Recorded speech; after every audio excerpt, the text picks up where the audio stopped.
Defam Obbo Baqqaleenii yeroo ammaa kana keessa qaamatu gadi ba'e malee yaadni hidhaa jira. Yaadni hidhaa jira malee gaafa galma ga'e ba'e jenna malee yaada hidhaa jiru kana namuu wal hubata jedhee yaada. Obbo Baqqaleen adhaamiti durillee waan isaanii dhiyaataa ture xiqqoo ijoollummaadhuma wajjin waan ta'e nan beeka achirratti hundaa'ee waan waggaa 20 dura waan jedhe wahii ammas yaadachiisuu barbaada. Qananii cubbuu jalan daddabuu biyyaaf biyyee ta'u maqaan koo waara ulfinaan galmaa'ee seenaan koollee tura.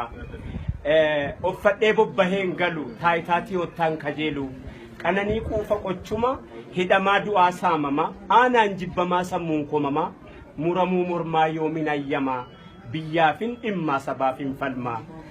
Kanaaf itti aansinee galatooma.